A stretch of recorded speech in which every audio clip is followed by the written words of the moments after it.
For example, the Chamber of Commerce, the main business lobby, the American petroleum industry, other business lobbies have publicly proclaimed, in fact with enthusiasm, that they are carrying out a campaign to try to convince the population that global warming is a liberal hoax. And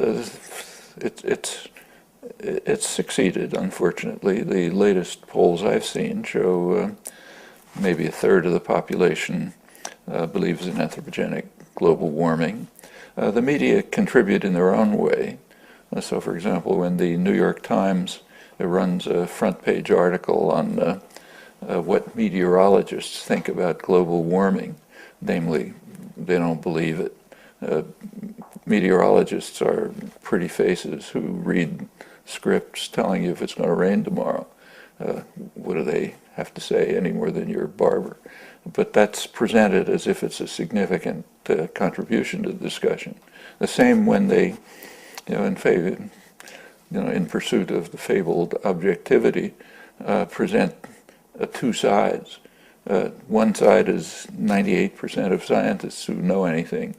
The other side is Senator Inhofe and a couple of stragglers, and that's the two sides. And people are supposed to make a choice between them.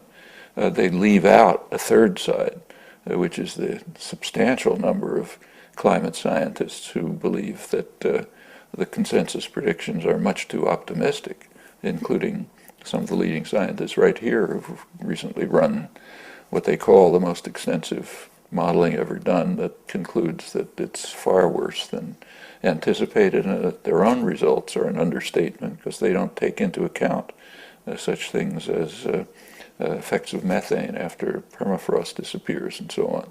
So that's the debate that people are presented with, and it's not surprising that the effort to manufacture consent to the belief that doesn't mean anything is pretty successful.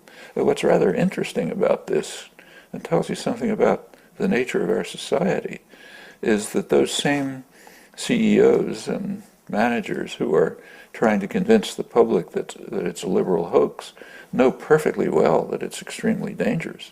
They have the same beliefs that you and I have.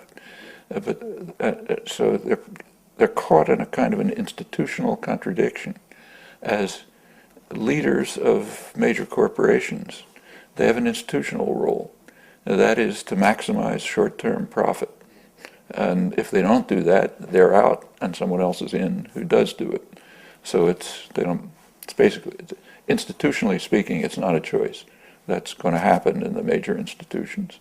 So they may know that they're mortgaging the future of their grandchildren, and in fact, maybe everything they own will be destroyed, but they're caught in a trap of institutional structure. That's what happens in market systems.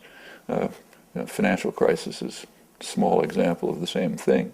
You may know that what you're doing carries systemic risk, but you can't calculate that into your transactions, or you're not fulfilling your role and somebody else replaces you. In fact, in the United States, it's actually a legal obligation to do that for corporate executives.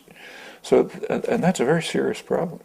It means that we're marching over the cliff and doing it for institutional reasons that are pretty hard to dismantle. There's other factors like the anger and fear and hostility in the country about everything carries over to this. So if you look at polls, everyone hates Congress, they hate the Democrats, they hate the Republicans even more, they hate big business, they hate banks, and they distrust scientists.